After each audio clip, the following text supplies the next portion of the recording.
नमस्कार, आप देख रहे हैं महोबा न्यूज़ और मैं हूं आपके साथ सुमित तिवारी। आज अरुणोदय संस्था और प्रेस क्लब के द्वारा एक वेंट्री वैन का शुभारंभ किया गया है, जिसमें लोगों को गांव-गांव जाकर जागरूक किया जाएगा कि कोरोना संक्रमण से किस तरीके से बचाव हो।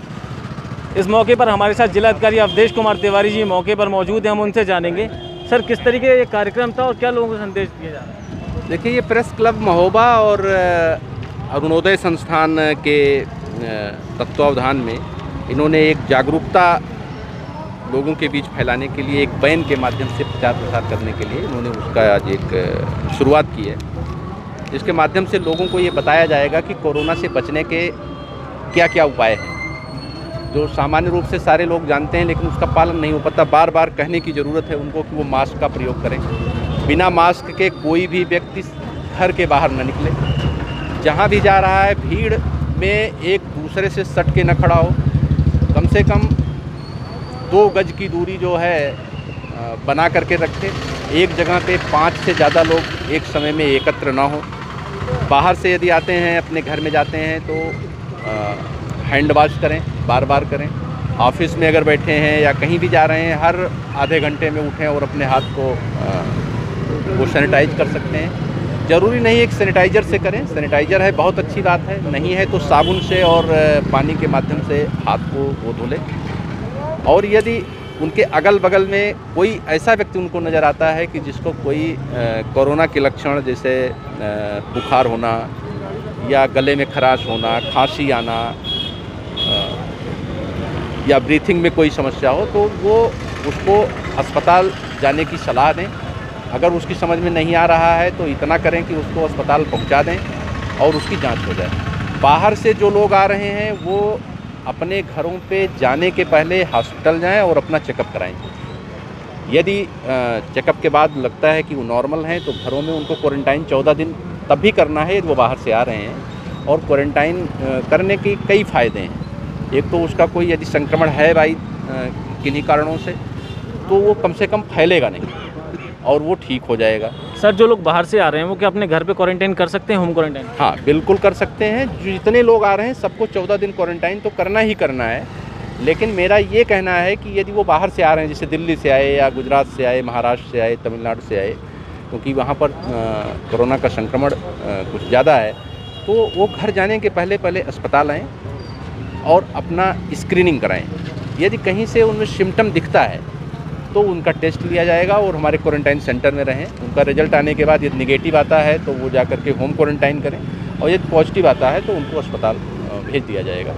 लेकिन अगर वो डायरेक्ट घर पे जाते हैं और 2-3 दिन बाद चेकअप कराते हैं, पॉजिटिव होता है, तो फिर दिक्कत ये आती है कि फिर पूरा एरिया हमको सील करना पड़ता है, क्योंकि वहाँ पे वो जा चुके हैं और 3 दिन रह चुके हैं, तो कोरोना का संक्रमण वहाँ पर हो सकता है। फिर हमको पूरा का पूरा एक सारे लोगों की जितने वहाँ पे घर हैं उनकी स्क्रीनिंग करनी पड़ती है, सर्विलांस करना पड़ता है, ये देखना पड़ता है किससे किससे मिले, तो संभावनाएं उसकी ज़्यादा बढ़ जाती हैं। इसीलिए जाने के पहले अस्पताल आएँ और अपना टेस्ट कराएं। नेगेटिव है तो घर पे क्वारंटाइन करें, अगर पॉजिटिव है तो हॉस्पिटल क्वारंटाइन करें। और ऐसे व्यक्ति जिनके घर पे अलग से कमरे नहीं हैं, बहुत से ऐसे लोग हो सकते हैं जिनके पास कमरे उतने नहीं हैं, कमरे मान लीजिए 3 हैं, रहने वाले 10-12 लोग हैं, तो उनको घर पर रहने की ज़रूरत नहीं है। हमारा क्वारंटाइन सेंटर बना हुआ है विद्यालयों में, वहाँ पे सारी व्यवस्था है, खाने पीने की व्यवस्था है, रहने की व्यवस्था है। वहाँ पे आएँ और वो अपने 14 दिन क्वारंटाइन पीरियड पूरा करने के बाद घर को जाएँ। इससे सबको सहूलियत होगी। हमको एक तो वहाँ पे सील नहीं करना पड़ेगा, लोगों को जो परेशानियाँ होती हैं वो परेशानियाँ नहीं होंगी। तो ये सारी चीज़ें हैं। तो मास्क सारे लोग लगाएँ, सोशल डिस्टेंसिंग का पालन करें, जब तक ज़रूरी ना हो बाहर ना निकलें, घर में अपने रहें, लोगों से ना मिलें, किसी कार्यक्रम में ना जाएं, जो बाहर से आ रहे हैं किसी शादी में ना जाएं, किसी होटल में ना जाएं। एकदम ज़रूरत नहीं है, बहुत सजग रहने की ज़रूरत है। इसी से हम लोग कोरोना का बचाव कर सकते हैं। धन्यवाद सर। प्रेस क्लब अध्यक्ष संजय मिश्रा जी भी हमारे साथ हैं, हम उनसे जानेंगे सर इस वेंट्री वैन का मेन उद्देश्य क्या रहा?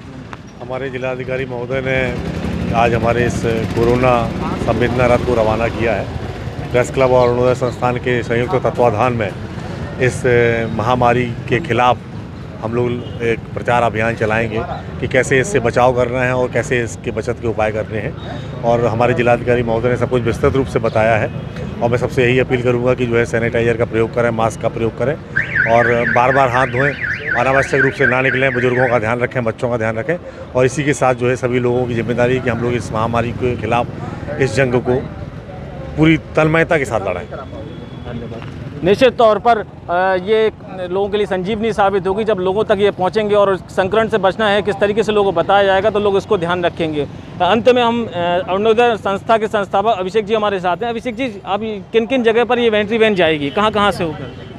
ये मोबाइल वैन, जैसा कि आप अभी देख रहे हैं कि अचानक से गांव में कोरोना की महामारी जो थी वो शहरों से आई थी, महानगरों से आई थी, लेकिन अब जो केस निकल रहे हैं गांव में निकल रहे हैं। तो इसके लिए हम लोगों ने सृजन संस्था एक दिल्ली की है, उनसे बात करके कुछ संसाधन जुटाए और प्रेस क्लब और अरुणोदय ने मिल करके ये तय किया है कि हमारे जनपद में 4 ब्लॉक हैं, तो चारों ब्लॉकों में से जो मोर सेंसिटिव ब्लॉक हैं, जैतपुर, कबरई और चरखारी, इनमें 2-2 दिन ये वैन जाएगी और 1 दिन पनवाड़ी ब्लॉक में जाएगी। उसके अतिरिक्त प्रतिदिन शाम के टाइम पे जो है नगरीय क्षेत्र में भ्रमण करके और गलियों में जा करके लोगों को, इसमें वैन में हम लोगों ने कुछ लिटरेचर रखा है जो को पढ़ लिख सकते हैं वो उसको देख सकते हैं, कुछ चित्र वाले पोस्टर रखे हुए हैं, कुछ हम लोगों ने मास्क रखे हुए हैं कि जो महिलाएं हैं, अधिकतर आदमी होता है कि आदमी तो गमछा लगा लेते हैं, महिलाओं के पास मास्क नहीं होता है, तो ग्रामीण क्षेत्रों में महिलाओं के लिए, लड़कियों के लिए मास्क रखे हैं।